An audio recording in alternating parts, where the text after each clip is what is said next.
Okay, thank you all for coming today. Today, we have our guest today, Dr. Luis Garcia. He was born and raised in Spain. I think he's been in this country for 10 years now? 10 years. In August, 10 years. My goodness. In the first time he came, it was about 7, 8 years ago, 6, 7, 7. Yeah, it was in 2018, I think. Probably yes. For the pandemic. Yeah.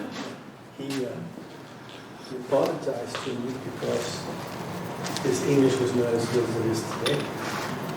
And I was embarrassed because here, I told him that there's nobody in the room that's an archaeologist, a scholar, a historian, teaches on university level, speaks 4 languages. We should be. I try. We should I be. try. And I tell my mother had an accent, like most of ours. But anyway, he's got 2 interesting presentations today. I hope that you enjoy it. And feel free to ask any questions. He also has some books here, 3 or 4 different books there that you may be interested in. It's an honor and privilege to have him here today. You may not know this, but he drove from Houston all the way up here just for you guys. Thank you very much, Doctor. And we had a party, yes, yesterday. So that was a reception at the Spanish consulate in Houston, because the current consul is going to Colombia, and a new one is coming. So they made a farewell party. Okay. So in English or in Spanish? Now I can do both. Well, if you need any clarification, don't worry about the Spanish, because after 10 years here, I'm trained and do a very easy Spanish for everyone to understand. Okay, so if you have any question in Spanish, I will clarify for you. I will try to do everything in English today. Well, the first when I came here 6 years or so, I only had this one, right? Yes, we got it. Only one. And now, imagine how much I work in those years. Okay. So I started with this, and this one, if you remember, was an investigation that someone asked me in one moment. What is written with X or with J? So I started to pull the thread, and I get that many of the narrative here around here is very wrong written. Okay, very wrong. For many reasons, all historians, because everything was written in the last years of the 19th century and the first years of the 20th century. After that, the Americans, they say, okay, we know everything. We don't know to rethink or go again through all those narratives. So we start to write about Lady Bird Johnson and the flowers in the highways, and something that is not of so importance that many other things, because they thought that everything is set and everything we cannot change. Our history, we cannot change our history, right? And about all this guy coming from outside. So he's coming from Spain, and he knows nothing about the problem is that all this part, the 99% of the documents in Texas was written in Spanish. So that's the problem. And not far from here, up north, in the south of Houston, in the coast, there were living the Karankawas. So the Indians Karankawas. And there is a dissertation, PhD dissertation of a woman, and now she's a doctor. I don't know why, but she is a doctor that wrote a dissertation about the Karankawas and about the cannibalism and all that. Okay, because you know that the French, they said that the Karankawas were cannibals, and well, I think that we have a lot of cannibals in America, but not precisely the Karankawas. So this is something that the French, they made up because they lost the La Salle colony here in the La Bahia, and they say, okay, the Karankawas are cannibals because they eat all the French that and landed in that place. Well, the point I'm saying this is because in the first paragraph of that dissertation, that woman wrote, we cannot, I didn't take in count the Spanish documents because the friar that wrote that documents were so kind of fantastic and blah, blah, blah. So how you did a dissertation with just the 1% or less of the documents written in this part? So they don't want to read the Spanish documents. And we are historians, and we are archaeologists, and they pay us to analyze those documents, and know if there is some fantasy or not. This is why we are archaeologists or historians. They pay us for that.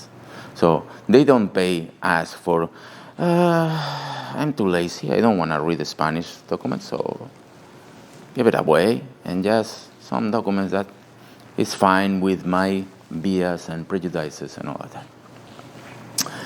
So this is how I started with the Texas, and then someone handed me a disc with pictures of this book. This book is the Baptismal Records of the San Antonio de Valero.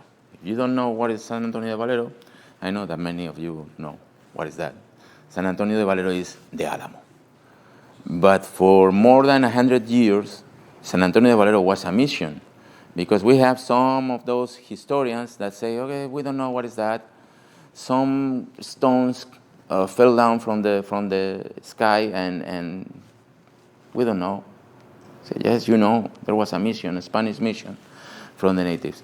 So the friars, they recorded every single soul living in the mission. And this is a transcription of the original document. This is the three, because there are 3 books, one for baptismals, another one for burials, and another for marriages. So every single mission, every single town in Spanish, in Spain, in the Spanish America, has 3 books. And we have, in the Archdiocese of San Antonio, we have the 3 books, the 3 original books, the first 3 books written in Texas, written by the friars in San Antonio Mission. And it's recording every single soul in the mission. So I have a extensive research on this, but we are going to talk today about 2 different topics, not about this. So for the next time, if Richard wants to invite me again, I will be here. Okay? Question? Your document here and that's a reproduction of their... This is a transcription. Okay. So the exact... It's only the baptisms, no commentary, No, this is the transcription. It's exactly the transcriptions. Okay. Because there are a new book. Now, the past week or 2 weeks ago, someone wrote a book with some comments. Well, my philosophy is to, in this case, in this book, which is Presidio, is in Spanish, this other one, I reproduce just the documents. So this is a narrative of the Spanish history in the north of Mexico City. I will talk a little bit about this book later, okay? But my philosophy is to show you just the documents, and you decide. You make your own feelings and thoughts about what happened. But my work is to show you just the documents. But many people insist on, no, people don't need to know.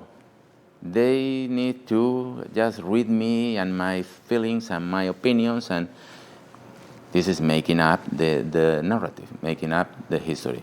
So I'm giving you the documents. And now you have your own opinion of something, in this case the mission, and all of this. So probably in the future, because I don't know why, I started to work and I have, Richard was in my house a month ago or so, and he showed my desk now is like a chaos. So I started to have projects, and I only have 2 hands and 1 life. So probably, if I am lucky, I will write an analytical book of what I found in the mission, because it's changing totally the narrative that you heard around here. And I'm sorry to say that, but they were lying to you for 200 years. So they were saying you that the missions, that was a concentration camps to enslave natives. Well, I made a database of these 3 books. Database means to dump in a data, in a base, every single data that I found here. And I found that in the missions, there were like 4 generations of the same family of the Jarame nation. And the Jarame nation were the natives in the valley that they moved to San Antonio with Fray Antonio de San Buenaventura y Olivares. And in the missions, we have just 1 friar and 1 soldier. So explain me how just 1 friar and 1 soldier can keep 4 generations, 400 natives in a mission working as slaves, because it's impossible. And this is the narrative they are giving you. Okay? So only applying the common sense, you say, no, this is impossible. So to put 400 people to work, you need like 20 or 30 riders with guns and with lashes and all of that, like they did in the Louisiana plantations, not in the missions. In the missions, we have just 1 friar, an old friar, mostly, and 1 soldier.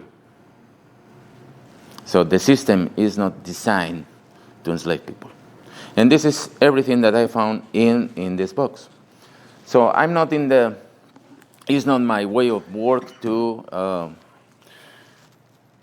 give my opinions. I prefer to the witnesses to tell you the story, and you get your idea.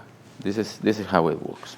Did those 400 people, they build the mission? Of course. Who else? The structural workers. No, they didn't work. See, the problem is that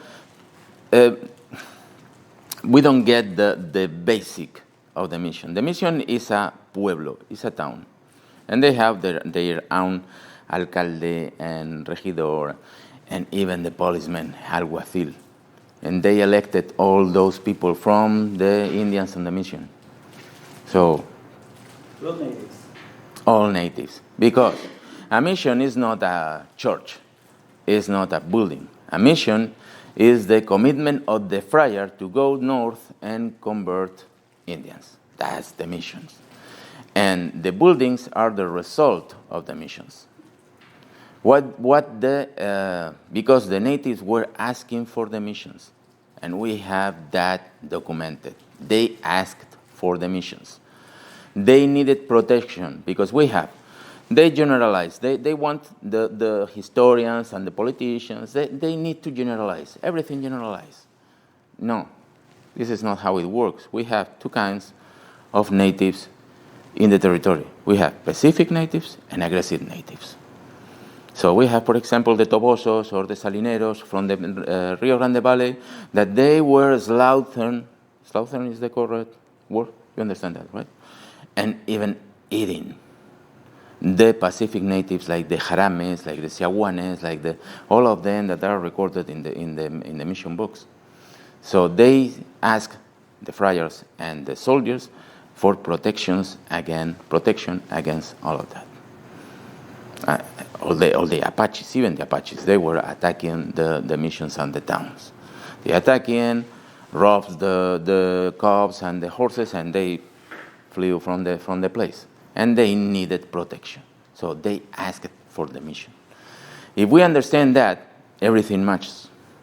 But if we don't understand and we have an agenda, this is what happens.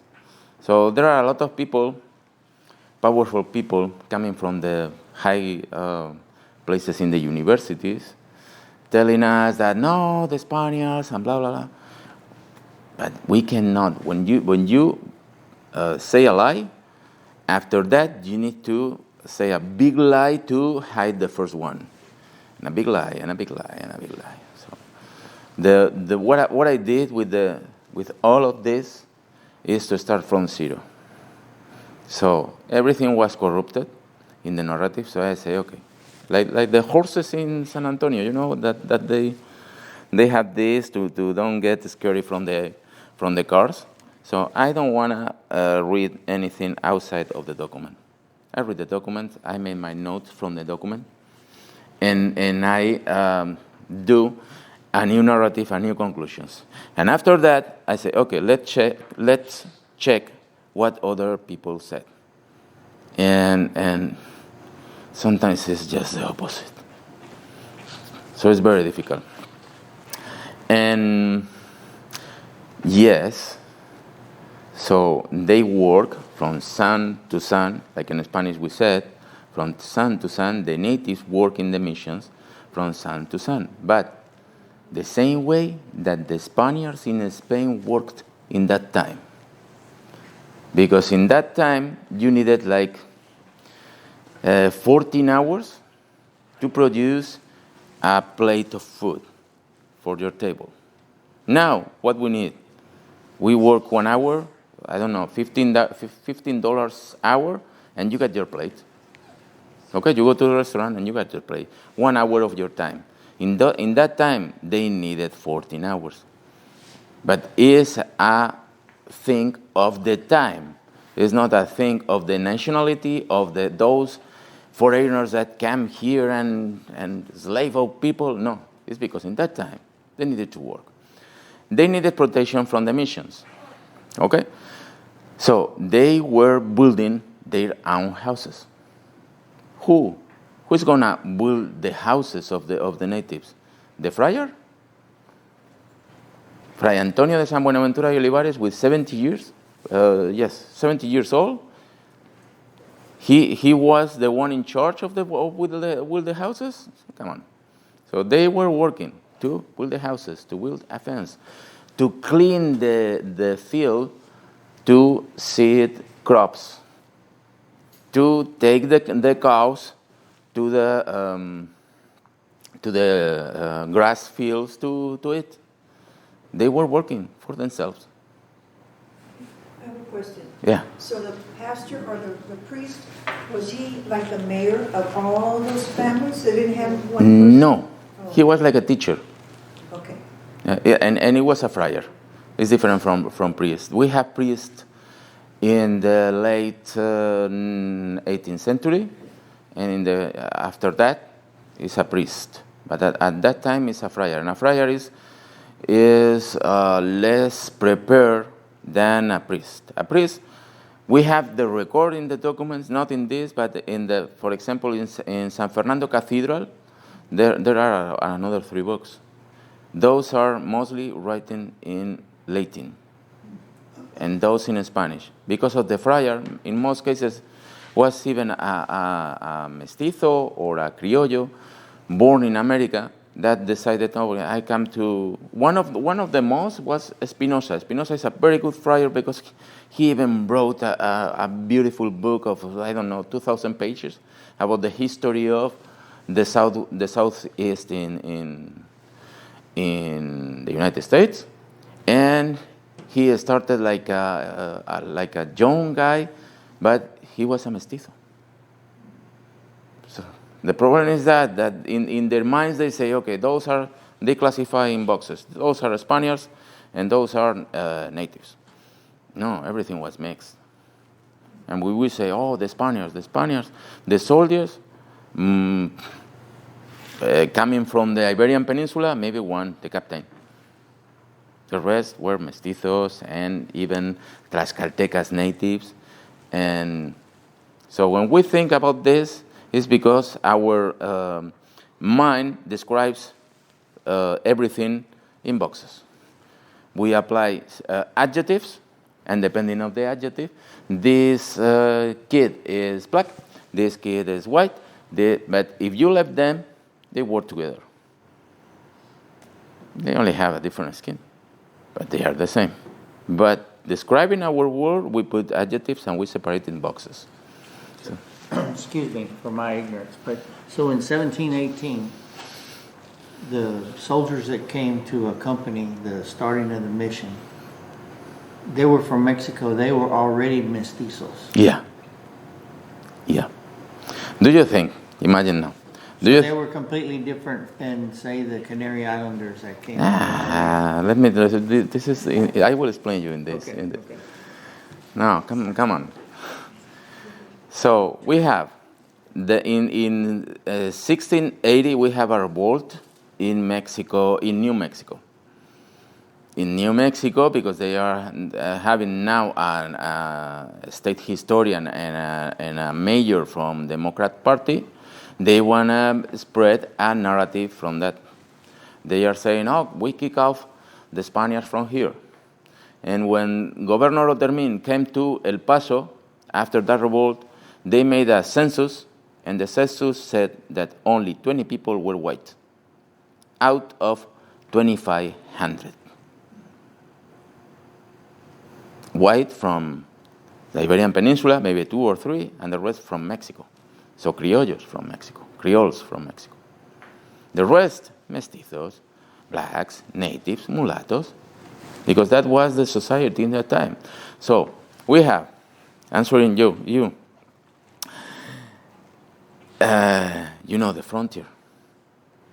We are very safe today here in the frontier, but not 200 years ago or 300 years ago.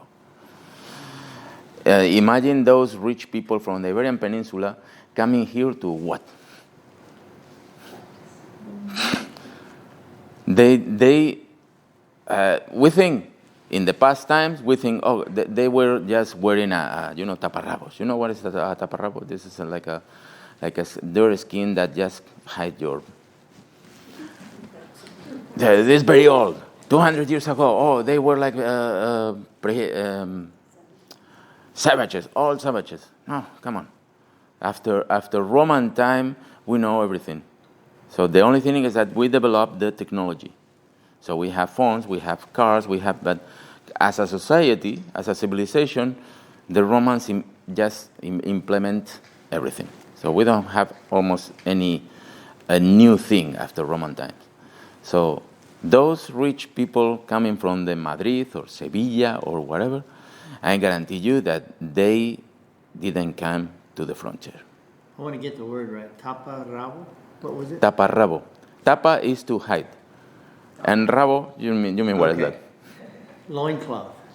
Loincloth, right? Yeah. Would that be right? Yeah. Loincloth. That's my parrot. Like Tarzan. Yeah. Like Tarzan. I think more like a tunic. But Oh. The top is a tunic. No, only this part. Yeah. So it's like It is a skirt. it's like just like a towel with a strip in the. Did these natives I never heard that. adopt some of the Spanish names? Yep. They changed. Yeah. And just to blowing up my my presentation of those books, is another part. I discovered that there weren't forced conversions. What the friars did is we need to baptize the kids because the kids are falling like flies, like it means. An epidemic came and they wipe out the kids.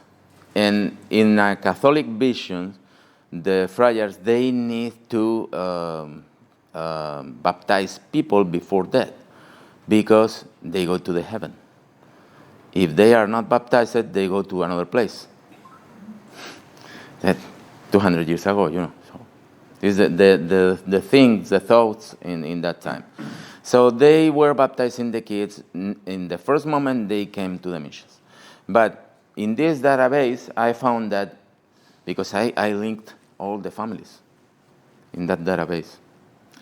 And I found that the parents of those kids, they get baptized maybe 2 years, or in some cases even 8 years before they came to the mission.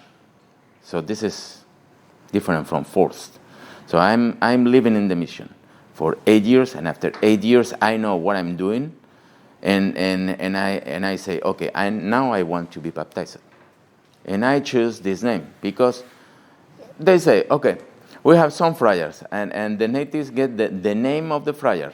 Why? No, because the friar put his own name to the natives. Not. It's because the natives get in a relationship with the friar, and it's like today. So it's not so different. So you idealize one person of your family, and you say, okay, I want my son to have the name of that relative. In that time was the same. The natives say, okay, after 8 years here living at the mission, I love the friar, so I want to be called like the friar. And they decided the name. So the problem is that when you have such a hate in yourself, everything is like this. But what I'm trying to do in every single research I made is, okay, empty my mind and start from scratch a new investigation. Empty. Get out your bias, your prejudices, and it's the only way to get the truth. If not, you can finish, you start here, but you can finish whoever knows. Okay, let's start with this. Any more questions for this? You already had lunch, right? So Yes. Okay, this is the first one. I will be shortened because it's a very long presentation, and I will give you only some of the slides. Okay. Come on. There is.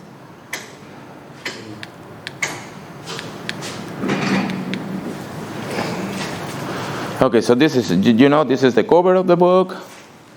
Texas, the fall, sorry, why I have this? Is 17, 18, maybe I mistake something. Okay, no, the founding of San Antonio, the city of San Antonio, okay?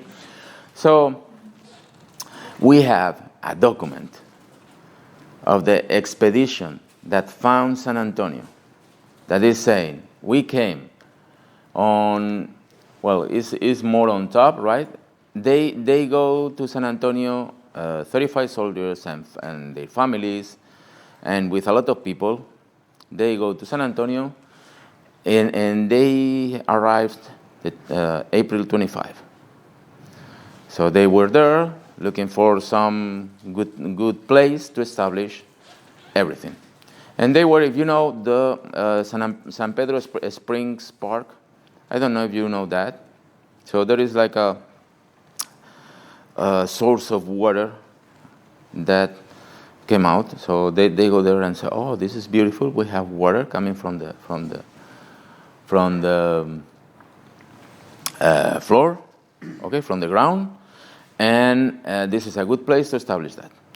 So they started, the soldiers started, and built the mission, which was surely a jacal made of mud and grass, and as a church, okay, and they give the keys of that new building to the Antonio de San Buenaventura y Olivares, the friar in charge, on 1st May 1st, okay, and then they say, okay, we are good here, we need to go East Texas to do something.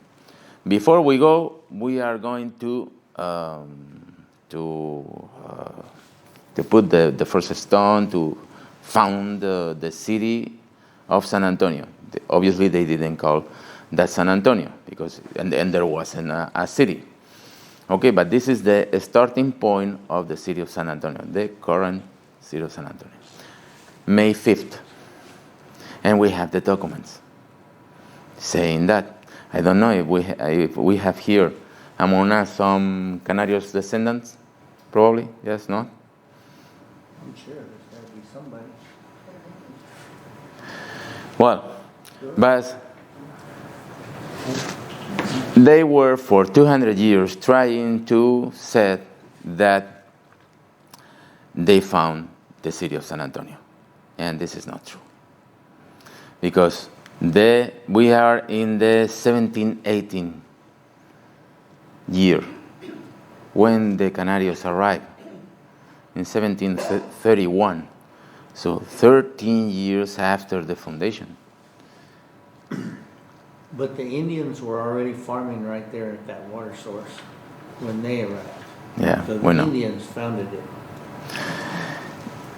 The point is that we are talking about city, Okay. a city. I'm with you. And the international agreement to call a city is when you build houses and streets.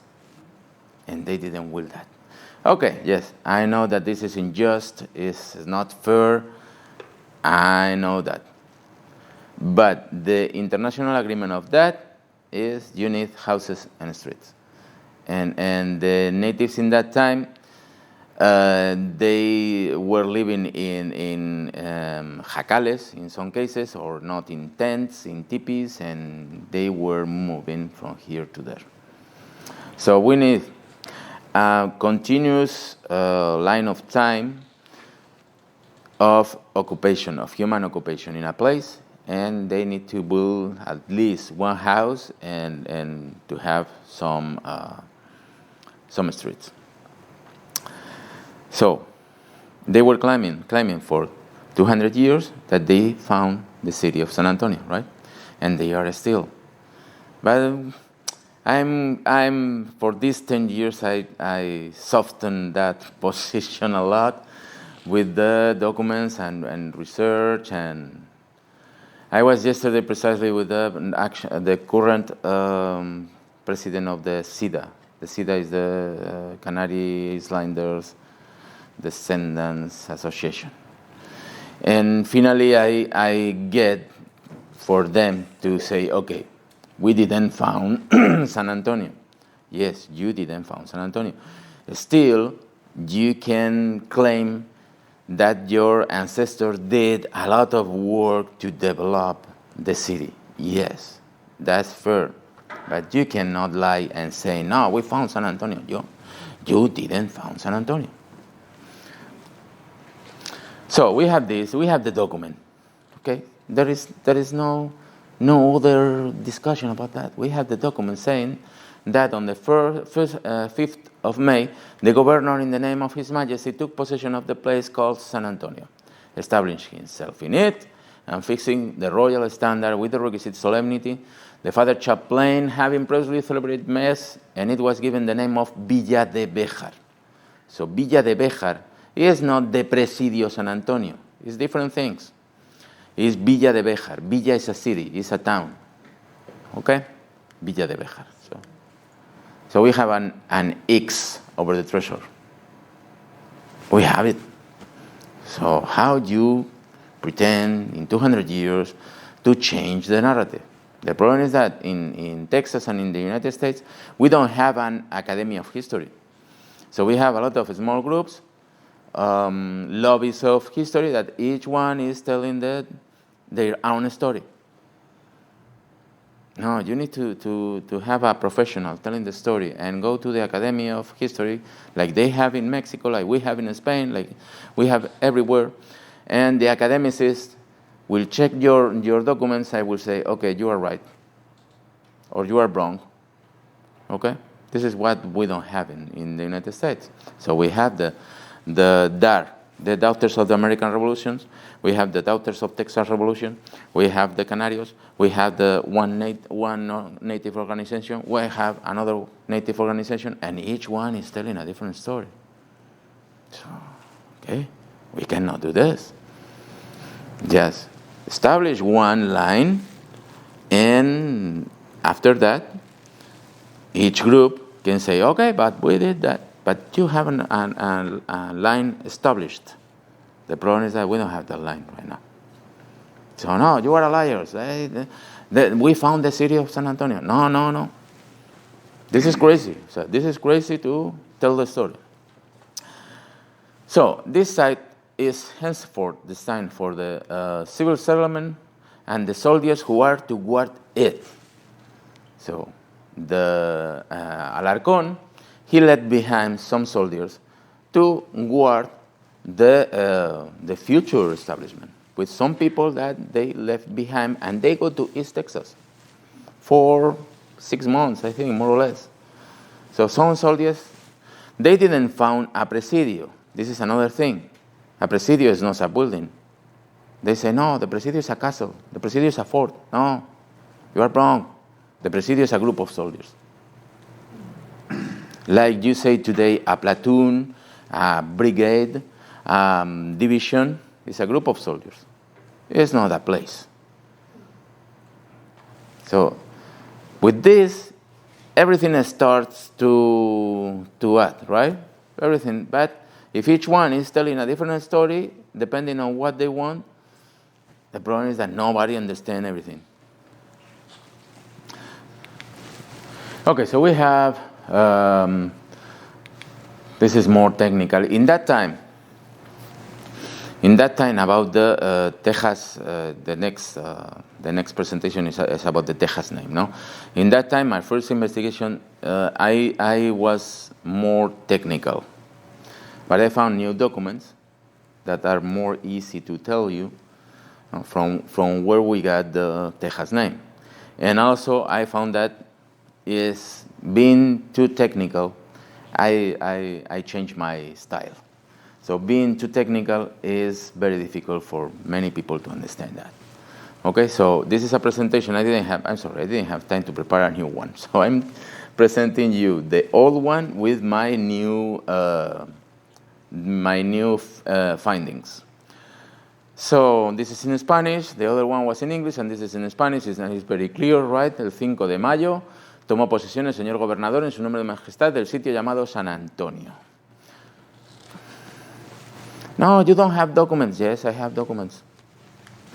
Yes, and it was published in 1938, so almost 10 years ago.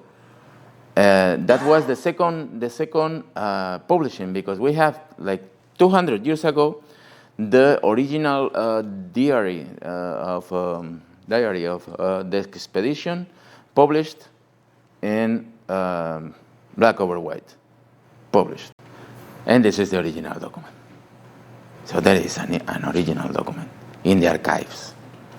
This is part of the original document. The original document is like 70 pages. And you have here La Villa de Béjar. It's the same. El día 5 del mes de marzo tomó posesión el señor. It's the same document. I'm not lying. I'm just transcribing the document. You got the document. Exactly the same. We had the proofs. Well, the moment when they moved the mission of San Antonio de Valero, they say, no, here not, in San Antonio, there was only a mission. And they found a mission. No, they didn't found a mission. They moved the mission. The mission was in the Rio Grande Valley. And they say, the mission was founded in 1718, but we have the books from 1703. So we don't have interest in those previous years, because it's people from the Rio Grande Valley. I'm sorry, because those people in the Rio Grande Valley, they moved to San Antonio, and they established the mission, because the mission is how it works. You need some natives who act as a model for the new natives coming to the mission. You said Rio Grande Valley, what part? It's in From Monclova, they go up northeast, and Guerrero Coahuila, this is the town. They established there 3 missions, and one was San Francisco Solano. San Francisco Solano mission is the first name they give to the San Antonio de Valero mission. Okay. The problem is that, and it's very clear, the document is telling us. Yes. Our fourth great grandfather and her was a Presidio soldier at that mission. With Diego Ramon. No, Diego Ramon. About 1790. 1790. Okay, late in the late. What's the name for that? The Presidio Rio Grande. The mission was. Presidio Rio Grande was in San Juan Bautista, in Guerrero Coahuila. Yeah, but they moved around from the different Navajoes and the different missions. They were all up there in Coahuila. Santa Rosa. Well, Santa Rosa was a little bit south, so. But it's moved around. Because what we have is a conquista poblacional. People hear the word conquista and they think, oh, they were killing everybody. No, we have different. Conquista is to get something for your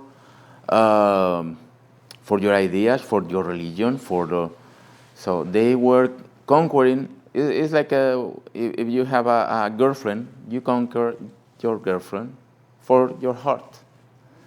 So there are a lot in this word. It's not just killing people. Conquista is not just killing people. Sometimes they need a military conquest, and as a result, people die. Yes, but there is a lot of different conquests, and what the Spaniards established in the north and everywhere is I don't know if this is the exact word in English, it's a poblational conquest. So they established pueblos, and they put some soldiers to defend those pueblos from the aggressive natives. And when they get all the county or the pacified, so they go one step forward. But it's not just I put some soldiers and kill everybody and get the land. No, this is not how it worked in the Spanish way. They needed the people to populate the country and to make it profitable. Not just it's different from because the Anglo-Saxons and the Europeans come in here. They needed the land, but the Spaniards, they don't came from Spain. They came from the south. They were already in the south, and we are talking about the Spanish Americans. We are not talking about the Spaniards. Yes? So those Spanish soldiers with the natives went to San Antonio in 1703? Not in 1718. 1703 is when they established 1700 they established in San Juan Bautista. Right.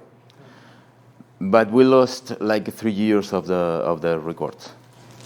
Okay, so the books are starting in 1703, but the founding moment is 1700. So we lost the first pages of the book, so 3 years. After 18 years of catechism, we have four tribes in that mission: Papanacas, Siahuanes, Jarames, the main tribe, and I don't have the document there because I don't remember. There are four, and they moved with Fray Olivares to San Antonio. So people are telling you, oh, the Canarios found San Antonio, and they came how many? 56 people, most of them kids, right? And they came in 1731. But in 1718, we have the Presidio soldiers, 35 soldiers with some artisans, blacksmiths and carpenters, and with their families. And this is something that they don't want to recognize, because this is kind of silly discussion, silly agreement, with all of that. No, because we came 56 and you came 35. No, they came 35, but they came with the families. Okay? The Presidio is a group of soldiers that need to have a family to be recruited. Because they are not soldiers, they are sellers with families. So the friar that came, who sent him over to San Antonio to make the missions to convert the natives? Who's the one that sent him? This is something that the friars, they do by themselves, but this is not easy. This is not like I go there. No. They are like, I don't know the word in English, but they explore the territory. And they say, okay, there is a good place to found a mission because there are a lot of people native. And we can capture a bunch of souls, because this is what they talk in the document. They don't talk about people, they talk about souls to the Christianity. And then started a process, maybe in some cases 20 years, to talk with the authorities. And the authorities, they say, okay, we cannot go there because the Apaches are very strong in that. It's a process. And after 20 years, they finally get the commitment, they get the funding, the money, they get that. After maybe 20 years or maybe just 10. Or in these records, I got, you know that in that story about the Yanaguana and the Payaya Nation in the San Antonio, and they were the natives in the mission. No, they weren't the natives in the mission until 5 years maybe. So they moved, it's here. 8 1 de mayo se mudó. Mudó means to moved. They moved this mission por la inopia de agua. So they didn't have water to drink. Yes, of course, they were like maybe 8 is too much, but maybe 5 miles south of the Rio Grande. Oh, they have a plain of water. Yes, to regar los campos, to irrigate the fields, but not to drink. It's different, because even in that time, the water didn't come pure. Okay, so maybe you get something for your stomach and you die in 2 days. So in that time, the water came from a well. It's a well. The hole you do in the water, the pure water coming from a well. So they were digging, and water didn't come from the well. So inopia means for the scarcity of water to drink, not to irrigate the fields. The problem with is another thing that you need to know. There is the Rio Grande, yes, but the Rio Grande in that time there were no dams, so sometimes the Rio Grande is a small river, and sometimes it's very big river. So you cannot put the mission very close to the normal river, because when the flood came, what happens? That you lost everything. So the safely place was 5 miles south of the. It's not so easy. No, you don't have an idea of how the life in the countryside works, right? You are people from the city, and you are seated behind a desk, and you think that everything is easy. No, you need to know the countryside, why I cannot do this and why I have to do this. This is not the ideal for people behind the desk, but this is how it works. And that was the time. So they didn't have water to drink, and they moved the mission to San Antonio. Why? Because they already have, in the records appear, they already have 2 or 3 Payayas natives working on the mission. And they were sure in communication with the Payayas in the Rio Grande Valley. And they say, oh, how I am protected now behind the fences of the mission. I have food for the whole year, not before that it came a dry. And what they eat? Nothing. So they dead by starving. So the mission, the concept of the mission is to give something that natives didn't have in that time. Not all of them. I'm generalizing, but not all of them. So for example, the Actes, they have that idea, but not all natives. That if you build a big shed, you have food for the whole year. But if you are only hunter-gatherer, if you are only gathering food from the field, sometimes you eat, sometimes not. So that was another thing that the friars bring to Spain to the natives, to a new system of cultivate the fields and get food the whole year. Okay, and we have documents for that. This is not something that I'm inventing. Okay? So they moved to San Antonio, yes, and we get. Let's pass this. Why is not changing? Okay. So, yes, here. This is the San Pedro Springs. So we have this coming from here and go to make they even have problems because I visited the springs and sometimes they are dry. Yeah. So, they had problems. And this one, I will tell you, all of this is full of these trees. And these trees is the Taxodium distinction, which is the bald cypress. We'll talk later about this.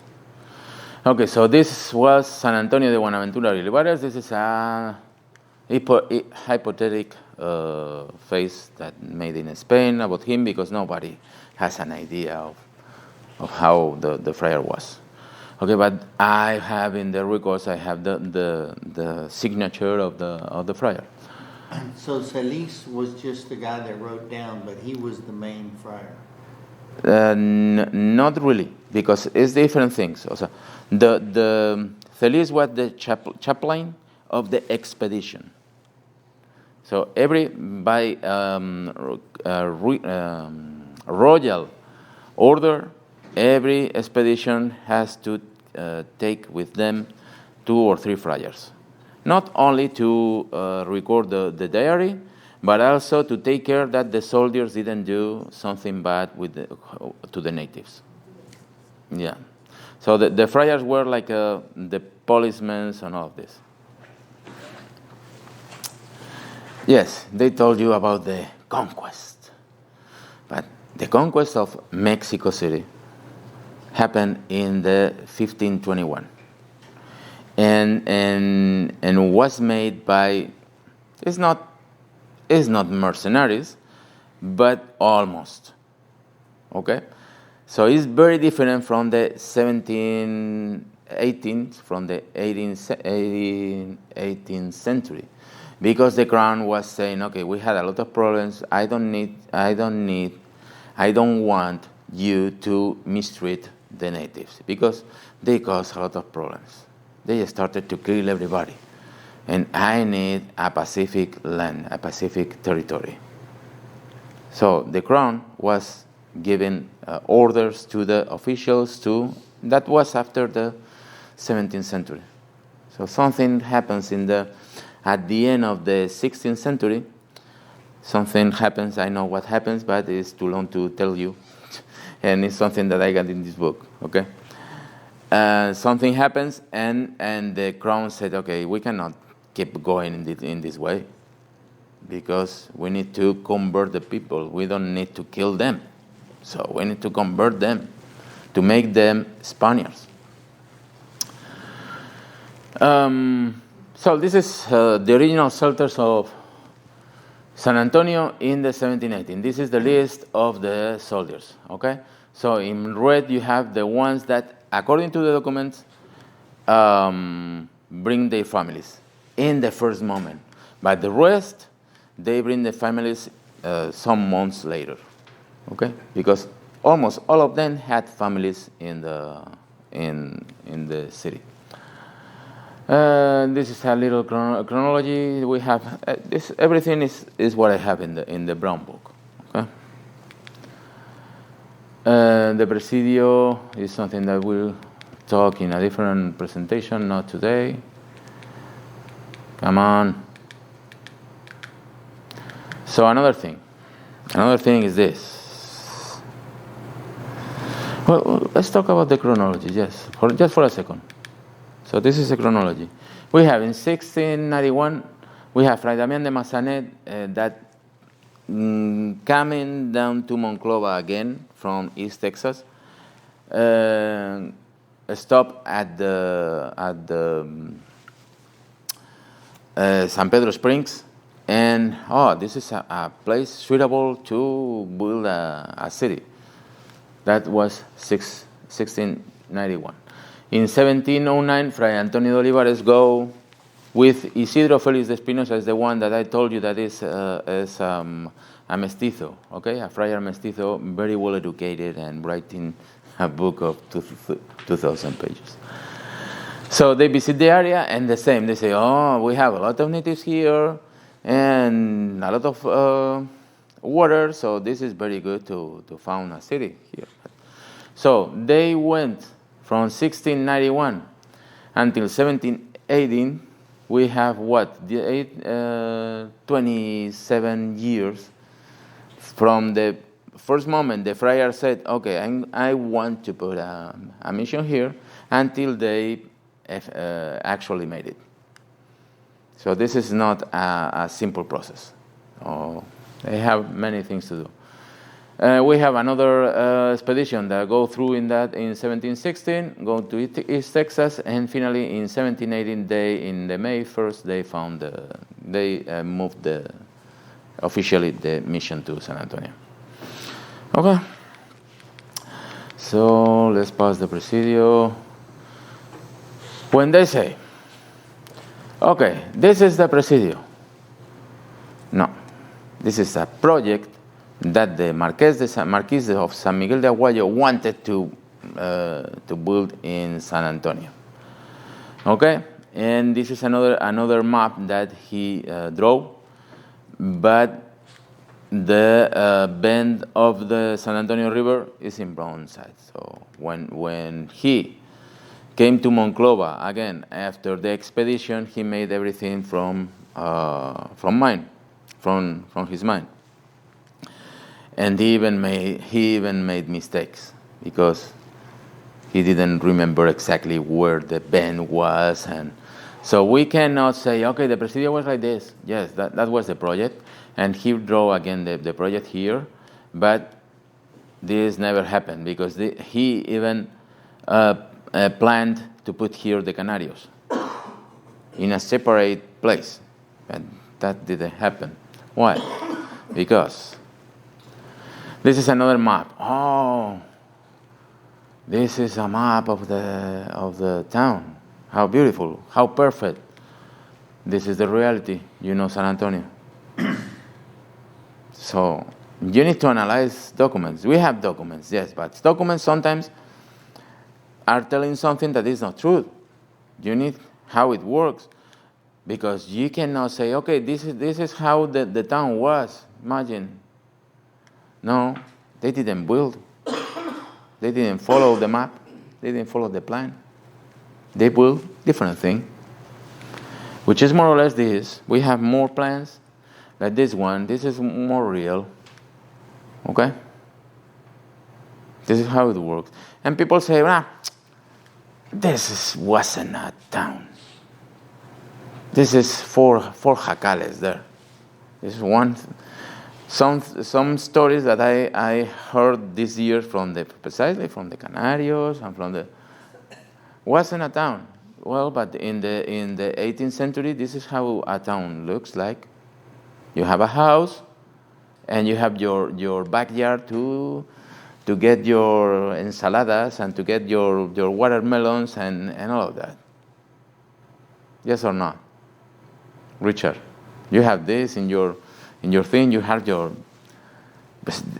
No, it's not so different, but we think in a town. Why? What? Like today? No, today we have a post-industrial revolution. What happens with the industrial revolution? People go from the countryside to the city to live. And we got companies that provide us with bread, and we don't need to. But this is a town in that time. So was that part of the Nuevo Santander? I think it's too much up north. Yeah, the Nuevo Santander. Was it more Nueces County? Yeah, you can recognize it because we have the name of the towns, Reynosa, Laredo, are towns that came originally from Santander in Cantabria in Spain. Right. So I recognize those towns from Escalante because have the same name that the Spanish towns. And the spelling of Bejar is Yeah. different from Bejar. No. BXAR over there on the map. No, it's the same. Is it? It's because in that time the X has the sound J. Bejar.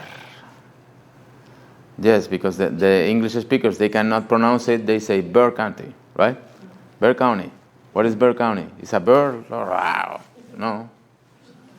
They cannot pronounce the J, so they say Bexar County. It's the same, and I will explain in the second presentation this. Well, a Presidio is a fort? Not, obviously. This is the Presidio. It's just a house. Because they didn't need to build a fort or a castle. They didn't. Imagine to build a fort like in Florida. And the San Agustin de Florida, you know, a big castle there. And then came 3 thin Apaches, and one to another is whoop, and they claimed the wall. So for what you spend so big money to build a castle? They didn't. They just built some houses made by adobe, which is the best defense against the natives. You can just go in digging, trying to pass through a adobe wall for the whole night and for 10 nights with a stake. You cannot go through. So the Spaniards, they built houses with adobe, double adobe.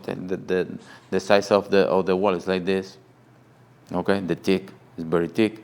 So starting to dig in this, and when you gain access to the house, my goodness, you have grandsons. So, more questions? No? You're saying adobe? Yes. Okay. I just want to make sure. Yeah. The same. It's just mud with some grass and so this is assuming. So they come here, they put 4 stakes, made the Plaza de Armas, and this is something that is repeated in every town in Spanish America or in Spanish Spain. Around the Plaza de Armas, they build the city. And you have 3, in those first early years, they have only 2, but they have 3 governments around is the civil, the military, and the ecclesial power, the 3 powers of the Spanish system. One question right here. Yeah. Since it was only established in 1718, it looks like a town, it was well established. Why did the Canary Islanders come in and take over and push them out? Because they established that in 1718. Okay? I understand, but why did they let themselves be taken over? This is a good explanation. I will explain you with this map. They established the town in 1780. Yes. It's a town, Villa de Bejar. So in 2 years later, the Marquis de San Miguel de Aguayo came and say, okay, my big land is south of this part, and the Apaches are coming to my land. I need more people to live in that small town that we have in San Antonio. And he brought to the Viceroy and to the king and said, okay, send me, please, families coming here to populate the territory and to make it. He invented stories to get that. But the final idea was to get more people here to stop the Apaches, to stop them to raid their possessions in the south. So everything in Spanish, in Spain, everywhere, is we have a saying in Spanish that las cosas de palacio van despacio. It's a saying. So the official things and all of that go very slowly. So the Marquis sent the letter in 1922 when the San Antonio was small and, well, everything goes in that time. And finally, after 10 years or 9 years, some people came to the city. That was the answer to the request of the Marquis. They sent 9 years later. After 9 years, we have San Antonio. We have Valero. We have Concepción, San Jose, San Juan, y Espada. And they are saying, no, we don't count the natives. Yes, you have to count the natives. Because in all this compound, we have like 1,800 people living in the San Antonio area. So, the king in 1730 sent some people from the Canaries because nobody wanted to camp here. Because even if they were poor in the Canaries, and they were very poor, they didn't want to take your whole family, go to one trip, not how do you say, not back, not round trip. It's only one way ticket to what? To the frontier with the Apaches? No, my goodness. So nobody wanted.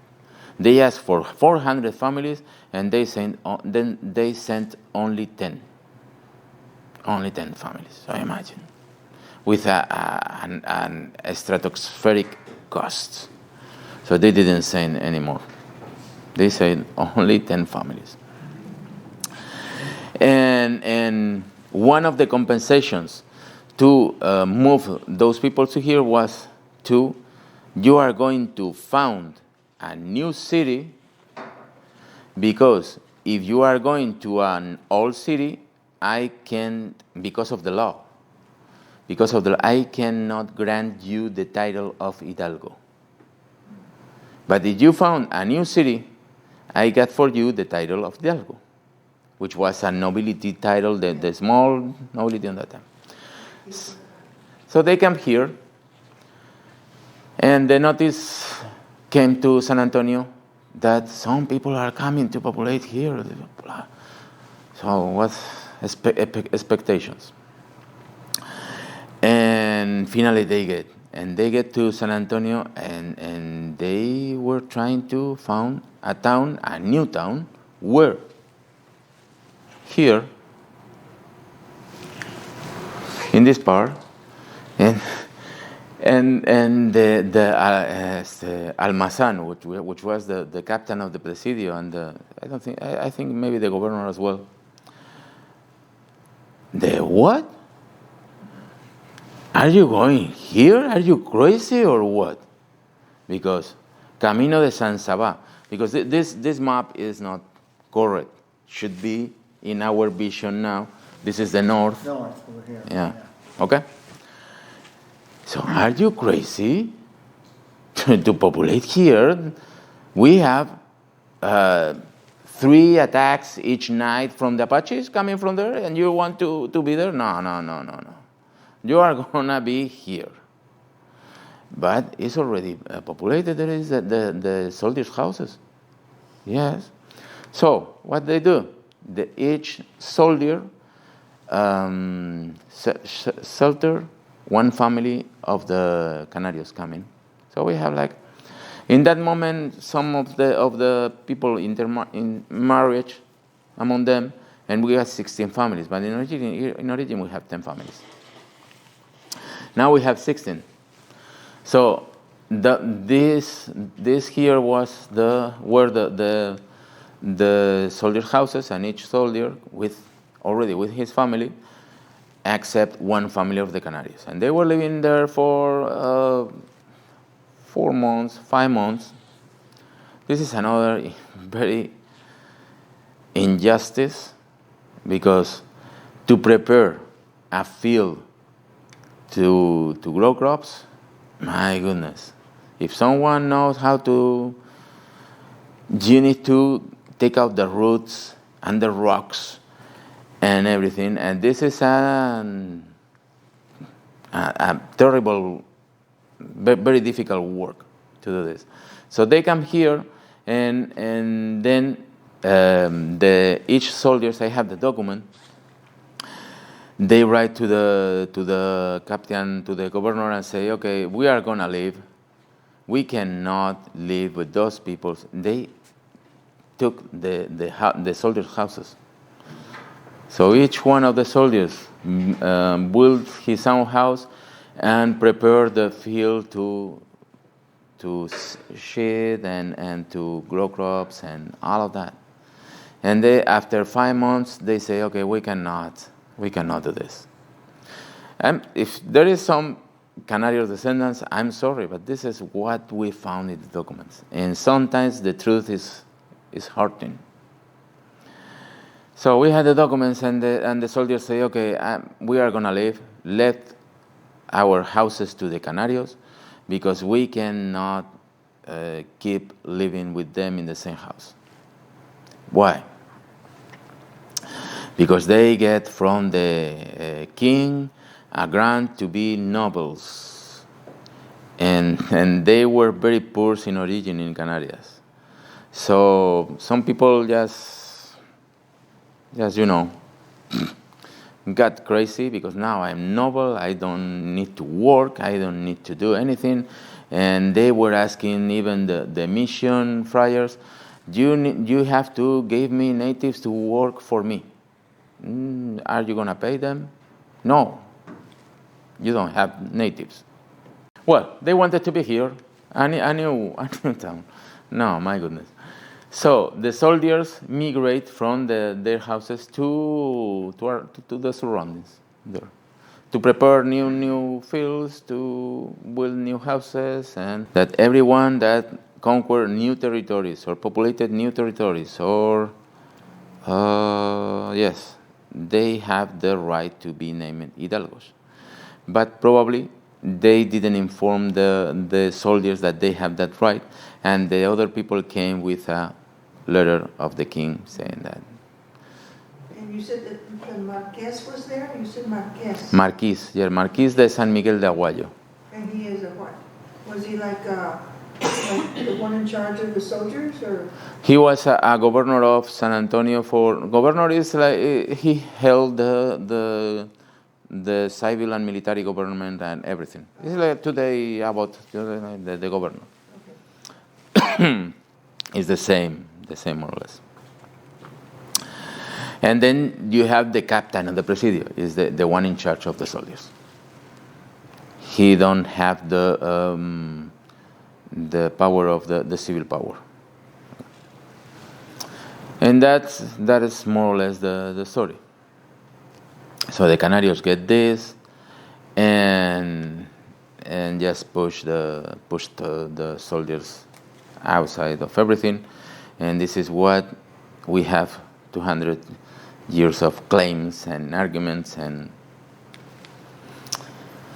well, this is from the 1836 when the Alamo battle.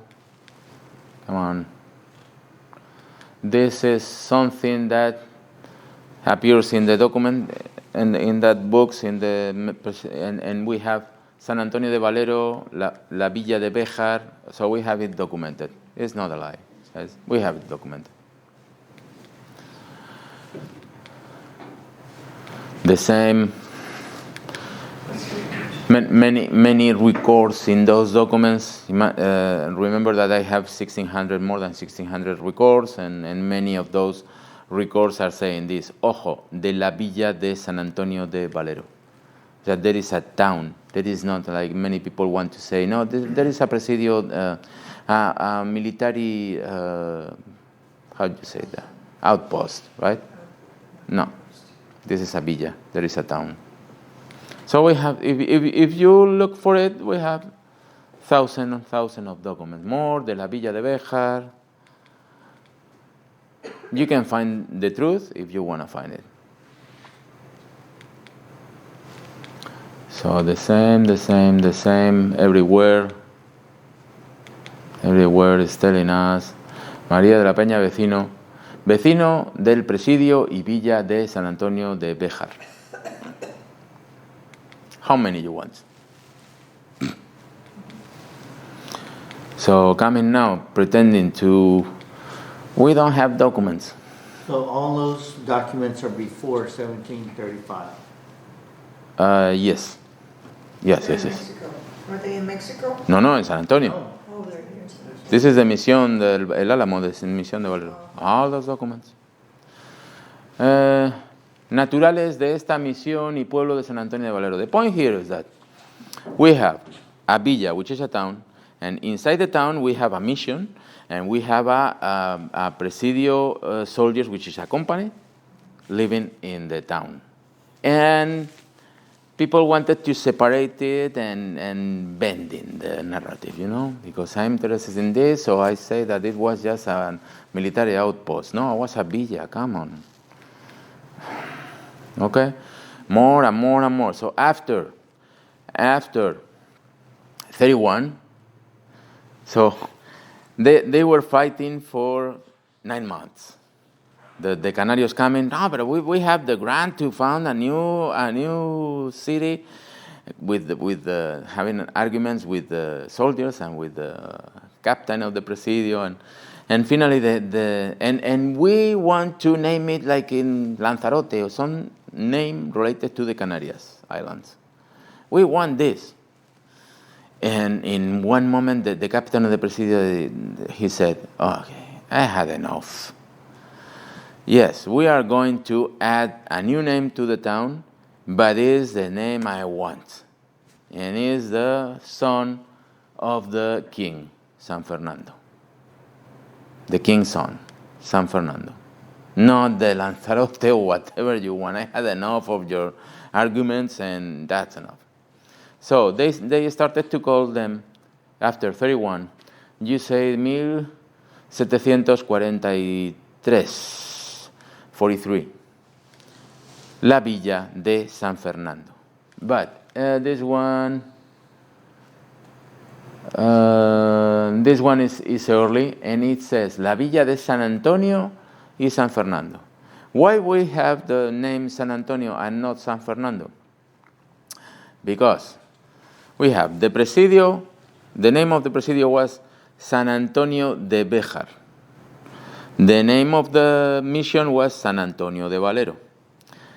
The name of the river was San Antonio River.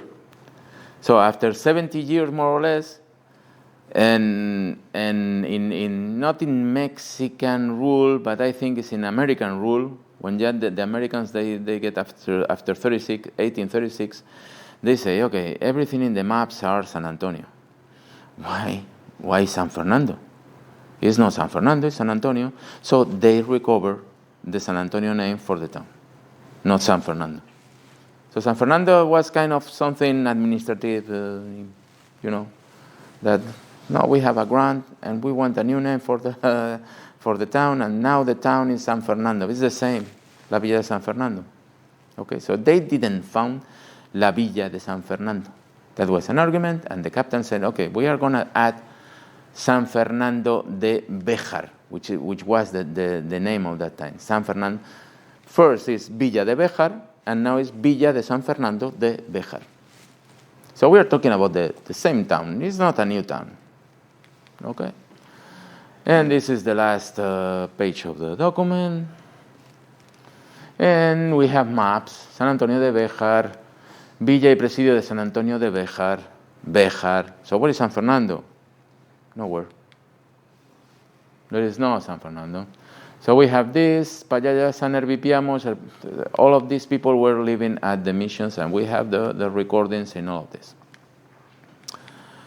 So when the Canarios came in 1731, we have like 1,800 people living in the San Antonio area. Only in San Antonio de Valero, there were 400 persons, people living in the mission, plus 300 I forgot to mention that. So we have then a migration in May 1718. The Presidio soldiers who found the city. Around 100 with families and some blacksmiths and all these workers. We have around 200 people, the first migration to San Antonio. Then came the natives in 1731, only 56 people. But they are not mentioned, the natives that came from the Rio Grande Valley with the mission. And I recorded that we have like 200, 250, even 300 natives coming from the San Antonio, so from the Rio Grande Valley to San Antonio. So that was the second migration and the big one. And the mission is a town. So a town with alcalde, with councilmen, with policemen, with someone taking care of the accounts of the money of the mission. And as I told you, the friar was only a teacher for them. So everything is focused so far on the Canarios, right? Well, no. We have the Presidio soldiers, but we have the natives, and nobody wants to count the natives. And the natives are the ancestors of many people living in the mission, because all of them are mixed. The Presidio soldiers, the Canaries, and then telling them, speaking to them one day, I said, "Where are you fighting? If you in your line you have ancestors of every 3 branches, why are you fighting? This is crazy. Come on." I don't know why. I cannot explain you why. After 200 years, they are still pushing the narrative about the Canarios. Okay. I'm a little lost. I'm asking a question that might be dumb. So the Canarios, were these criollos that came from the Canary Islanders, or were they mixed Canary Island natives? Were they full-blood even Iberian criollos? Even the kings in Spain are mestizos. Okay. So this is the very basic. But did these people, or did they come straight from Mexico to San Antonio, or are these the ones that went to New Mexico and then came back around? No, they were in a town outside of Mexico, because that was the thing. So in previous expeditions from the Canarias, they arrived in Cuba first, from Cuba to Veracruz, Right. and to Veracruz. So in the first expedition, the ship came to Cuba, and half of the Canarios disappeared. They didn't want to go to Texas or Louisiana. They stopped in Cuba. Okay, I stay in Cuba. No, you sign a contract to go to Louisiana or to Texas, and what happens here? So the second expedition, the Viceroy say, okay, 4 soldiers with them to protect them, but also to keep them go to San Antonio. So they start to work from Veracruz, going in the direction of Mexico. But the Viceroy said, no, you are going to stay like, 5-6 leagues outside of Mexico. If they came to Mexico, probably they disappear in Mexico.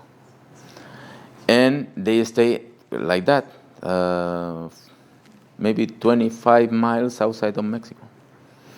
And they asked for new clothes and increase in the amount of food and many things. So the viceroy say, okay, give them all and keep going to San Antonio. So for a year they were working from Veracruz to San Antonio. Close to Mexico, yes, but not in Mexico. The viceroy didn't want.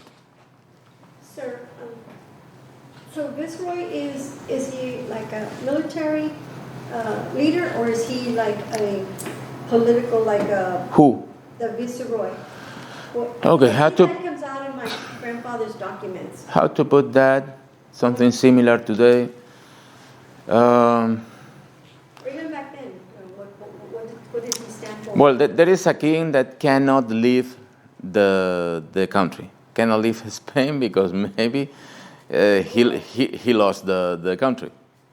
So the king need to be in the country, and then he has or she has some representatives in each big part of the country, of the rest of the country. So it's different than the British structure, British or French structure, because they have something that we call colonies, and only the officials, the military force that the British had in the certain colonies, they were asking for taxes. And they didn't put a representative of the king in the country, which is civil, but also has the military power under his and the decisions and everything, and taking care of everything.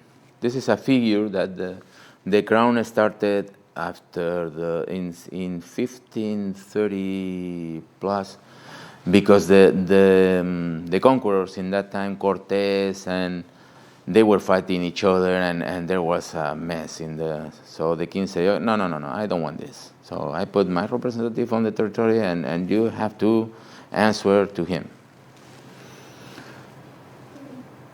So it's like a representative of the king, like the king himself. A representative of the king. Yes. Remember that in that time, it's not like today. We have internet, and so that representative of the king need to write some letters and some reports, and go to walking or riding until to the port, and in a ship 2 months.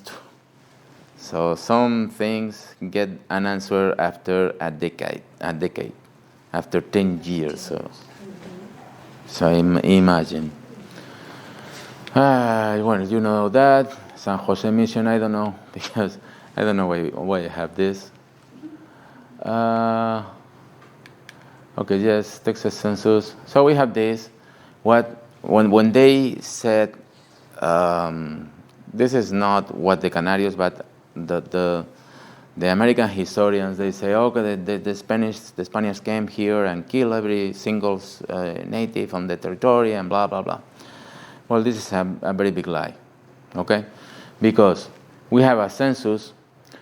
I found a new census, which is in 1833, which is a Mexican census. It's not a Spanish census. It's more or less the same amount of people. So we have 3,000 Hispanics, most of them natives converted. Once you get baptized by the Catholic Church, you became a Spaniard in the documents. So those 3,000 were mestizos? Yeah, mostly. Not even, also natives baptized. Not even mestizos. Yes, a lot of mestizos, but native baptized. And we have in that census 20 slaves, 19 slaves. Declared like slaves, mulattos, not natives, negros, mulattos. Blacks, sorry. I said the Spanish word. And yes, I got a picture. And I made a mistake here because it's not 60, it's 50. So if you go, I get once in a plantation in Louisiana, and they have a picture, beautiful picture over the wall with a U.S. Army census in 1850, and we have 430,000 European people and almost 200,000 black slaves. So when they say, oh, the Spaniards push every natives outside or kill them by pandemics or by torture, no, the real genocide came years later. So this is something that is changing the textbooks that you were reading in your schools. Numbers. And this one is U.S. Army census. It's not Spanish census, U.S. Army. So in just one decade, we have 600,000 people coming to Texas. What happens with the natives? Just shh. The very few that stay is because they were living at the missions. They were already Spaniards. So they came here and said, what we do with these guys? These guys has property titles. The Spaniards give them property titles. Even maybe just a jacal, but they have titles for that. We cannot, because they were pushing from the East Texas to the West, washing all of them. They pay $80,000 to the Caddo Nation just to leave East Texas. And Caddo Nation just flew to Arkansas or Mexico. They get some money because some tribes didn't get any money. So the Caddo Nation gets some money, but they push everybody out because they were natives, not Christianized. So for them, in that time, they didn't have the right to. But when they come to San Antonio, or they say, okay, those guys, yes, the face is like natives, but they are dressed like Spaniards, and they have houses, and they show us, I don't understand that because it's Spanish, but it's a royal stamp, and it's property titles. What we do with this? So let's say that they are Mexicans that came here. So in all of this, there are some kind of, okay, we mess with this. How we solve this? Telling lies. And telling lies and telling big lies and big lies and big lies, and now is what we have. Okay, and this is something that is true. Ni se fueron ni llegaron. They neither left nor arrived. So they were here and they are still here. This is about the Hispanics and about the natives in Texas. So you say that, no, la frontera pasó por encima de nosotros. You want to ask for people? They are here. Look at the faces. They are here. Okay.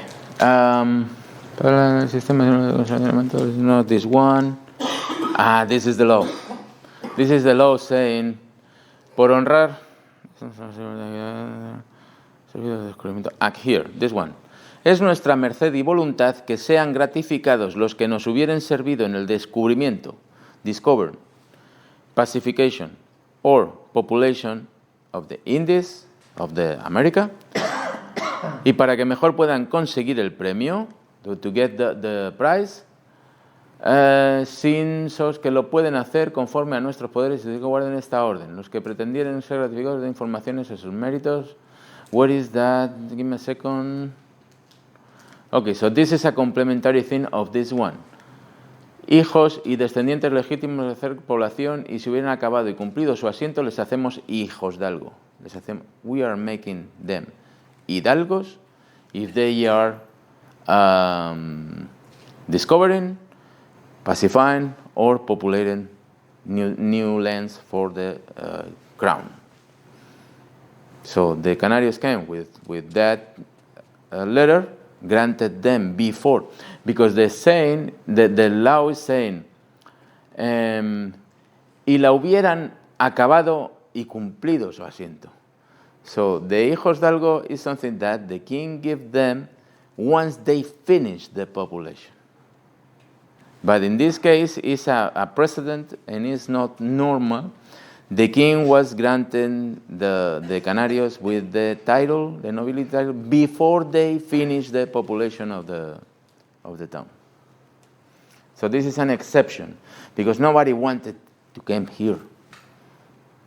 Because in that time, in 1718, we have 200 years of books telling the story of the America. And they know in Spain, and they know that the natives were very aggressive, and nobody wanted to come into Texas.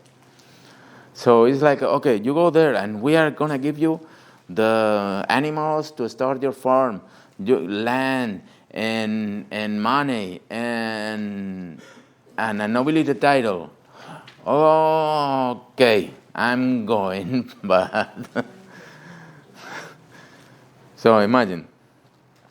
So go to Mars, for us. Go to Mars.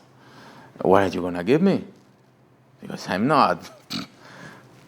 It's the same case. For them was the same case.